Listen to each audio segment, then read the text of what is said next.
కార్తీక మాసం అనగానే మనం నాన్ వెజ్‌కి దూరంగా ఉండి వెజ్‌కి దగ్గరవుతాం. కానీ రోజు తిన్నవి తినాలి అంటే కొంచెం బోరింగ్‌గా ఉంటుంది.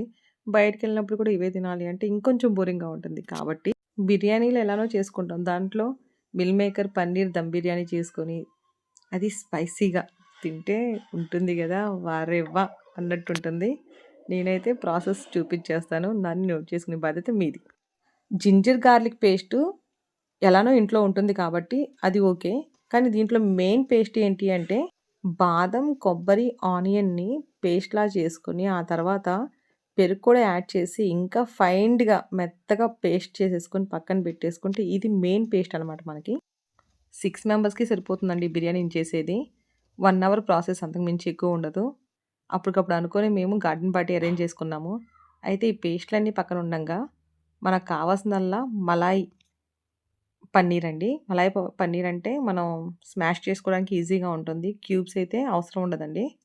అయితే ముందుగా ప్రాసెస్‌లోకెళ్ళిపోయేటప్పటికి మిల్ మేకర్స్‌ని రోస్ట్ చేసుకోవాలంటే ఆయిల్‌తో గానీ, లేదు అంటే బటర్‌తో ఇంకా ఘీతో రోస్ట్ చేసుకోవచ్చు. నేనైతే బటర్‌తో రోస్ట్ చేసుకున్నాను.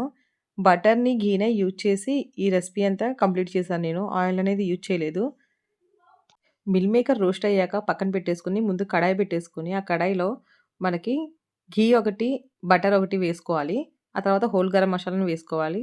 ఆ తర్వాత ఆనియన్స్, గ్రీన్ చిల్లీ, గ్రీన్ బటానీ, పొటాటో వీటిని బాగా వేగనిచ్చి, ఈ వేగుతుండంగానే ఇంకొక బౌల్‌లో నేను వాటర్ తీసుకొని పెట్టుకున్నాను.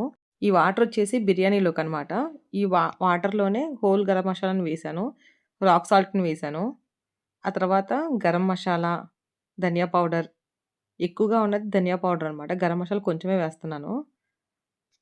జింజర్ గార్లిక్ పేస్ట్, ఆ తర్వాత వచ్చేసి మనం ఈ గ్రీన్ చిల్లీ, పుదీనా, కొత్తిమీర వీటిని కూడా వేసుకొని, ఆ తర్వాత మూత పెట్టుకొని ఒక 5 నిమిషాలు ఉంచుకోవాలి. ఆ లోపే నేను బటర్‌ని మర్చిపోయాను. ప్లస్ వచ్చేసి పెద్ద ఇలాయచీలాగా ఉంటుంది కదండీ! ఆ ఇంగ్రీడియెంట్ మర్చిపోయాను. అది కూడా మళ్ళీ తర్వాత వేశాను. అంతవరకు అయిపోయింది. ఇది కంప్లీట్ అయిపోయేలోపు ఇది బాగా ఎర్రగా రోస్ట్ అయింది కాబట్టి దీంట్లో జింజర్ గార్లిక్ పేస్ట్‌ని కూడా వేసుకొని, ఆ తర్వాత కావాల్సిన స్పైసెస్‌ని యాడ్ చేశాను. టర్మరిక్‌ని, రెడ్ చిల్లీ పౌడర్‌ని, రాక్ సాల్ట్‌ని, పుదీనాని, కొత్తిమీరని, టమాటోని యాడ్ చేసి మళ్ళీ రోస్ట్ అవ్వనిచ్చాను. ఈ రోస్ట్ అయ్యేలోపు ఇది మరుగుతుంది. ఈ తర్వాత ఈ మూత తీసి దాంట్లో రైస్ వేశాను. బాస్మతి రైస్ 1 అవర్ ముందే కడిగి పక్కన పెట్టేసి ఉంచాను.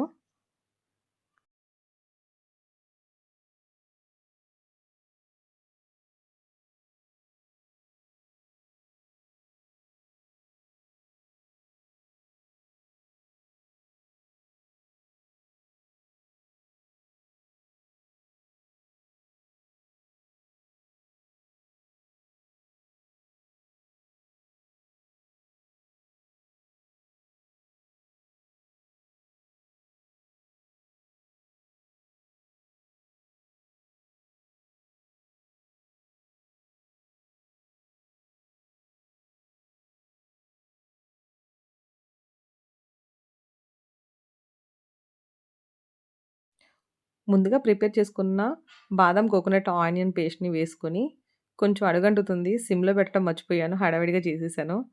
అయితే బాగా రోస్ట్ అవ్వాలి. మెయిన్ ఏంటి అంటే ఈ స్పైసెస్ అన్నీ రోస్ట్ అవ్వాలి అంటే కొంచెం హై ఫ్లేమ్‌లోనే ఉంచుకోవాలి. ఈ పేస్ట్‌లో కొంచెం వాటర్ పోసి అది కూడా వేసేసుకున్నాను. అయితే ఇందాక మనం రోస్ట్ చేసుకొని పెట్టుకున్న మిల్ మేకర్‌లున్నాయి గదా! అవి కూడా వేసుకోవాలి. ఆ తర్వాత కొంచెం దగ్గర పడుతున్నాయి అన్న టైంలో మనం పన్నీర్ కూడా వేయాలి. నేను కలిపే విధానాన్ని కరెక్ట్‌గా చూడండి. ఎందుకంటే, నేను వాటిని స్మాష్ చేయట్లేదు. అలా అని చెప్పేసి వాటిని గట్టిగా అయితే నేను తిప్పట్లేదు. పైపైనే తిప్పేస్తున్నాను గంటెని కలపాలి అన్న విధానంలోనే. అంతే తప్ప వాటిని చిదుము చిదుము చేసేస్తే ఇంకా తినటానికి అంత అనిపించదు. కాబట్టి స్పీడ్‌గా అంటే స్పీడ్‌లో ఉంది వీడియో. అందుకని మీకలా అనిపిస్తుంది. పైపైనే గరిటె తిప్పాలి. అంతే తప్ప దాన్ని డీప్‌గా తిప్పేసి వాటిని స్మాష్ చేసేయకూడదు. ముందుగా అయితే ఇది నోట్ చేసుకోవాలి మనం. ఆ తర్వాత పన్నీర్ కూడా వేసేసాను. పుదీనా, పన్నీర్ ఇవి కూడా కలిపేసి వేసేసాను. వీటిని కూడా చాలా నిదానంగానే పైపైనే తిప్పేస్తున్నాను. చూసుకోండి ఒకసారి మీరు.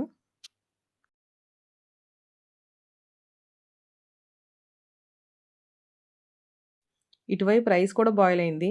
ఇది 80% పైనే బాయిల్ అవ్వాలి. ఎందుకంటే ఇది మటన్, చికెన్ కాదు. ఓన్లీ మనం పన్నీరే కాబట్టి వెంటనే ఉడికిపోతుంది. అందుకని 80% బాయిల్ చేశాను. ఈ వాటర్‌నంతా తీసేసి పక్కన పెట్టేసుకుంటున్నాను. ఇప్పుడు దమ్‌కి ప్రిపేర్ చేసుకోవాలి. పెద్ద బాండీ ఉంటే ఓకే. ఆ బాండీలోనే ముందుగా మనం తయారు చేసుకున్న కర్రీ ఉంది గదా! ఆ కర్రీని హాఫే వేశాను. హాఫ్ ఉంచేసుకున్నాను. ఈ బిర్యానీలోకి రైతా గాని, చట్నీ గాని, ఇంక ఏది కట్టా గాని ప్రిపేర్ చేయలేదు. అందుకని నాకేమనిపించింది అంటే హాఫ్ సరిపోతుంది, హాఫ్ ఎక్కువైపోతుందని హాఫ్ ఉంచేసాను. హాఫ్ ఏమో ఈ కడాయిలో వేసేసి కొంచెం ఘీ వేసుకున్నాను. అంతకుముందే బటర్‌ని వేశాను కడాయిలో. తర్వాత ఘీ కూడా వేసుకున్నాను పైన. లైట్‌గా నాకనిపించింది ఏంటి అంటే, ఈ గరం మసాలాను కూడా కొంచెం యాడ్ చేస్తే సరిపోతుంది. స్పైసెస్ అనేది ఎక్కువగా ఉంటేనే కొంచెం అంటే కారం తక్కువగా ఉంది. స్పైసెస్ అనేవి కొంచెం ఎక్కువగా ఉంటే తినాలనిపిస్తుందనిపించింది. అలానే వేశాను. ఆ తర్వాత బాయిల్ చేసిన రైస్‌ని కూడా స్టీమ్ చేసిన వాటిని వేసి, కొంచెం వాటర్‌ని యాడ్ చేశాను. రైస్‌లో వచ్చిన వాటర్ ఉంటుంది కదా! దాన్ని యాడ్ చేశాను. మళ్ళీ ఘీ యాడ్ చేసేసుకున్నా. అయితే పైన నాకు కలర్ ఇయన్నీ అంత అనిపించలేదు. అందుకని నేనేం చేశానంటే బాదాంని, తర్వాత మళ్ళీ ఘీని, ఇంకొంచెం పుదీనాని, కొంచెం గరం మసాలాని వేశాను. అంతే. కొంచెం మిగిలిన కర్రీ ఉంది గదా!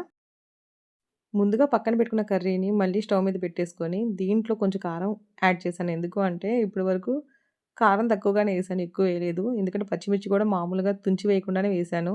అంత స్పైసీ ఏమి అనిపించలేదు నాకు. అందుకని మళ్ళీ కారం యాడ్ చేసి, ఆ కారం పచ్చివాసన పోయేదాకా ఉంచి, ఆ తర్వాత వాటర్ యాడ్ చేసి, పుదీనా వేసి దించేసాను అంతే.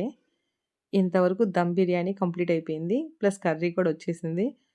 పిల్లల కోసం విడిగా పెరుగు తీసుకెళ్ళిపోతాను. పిల్లలకి ఆనియన్స్ ఏసిన పెరుగంటే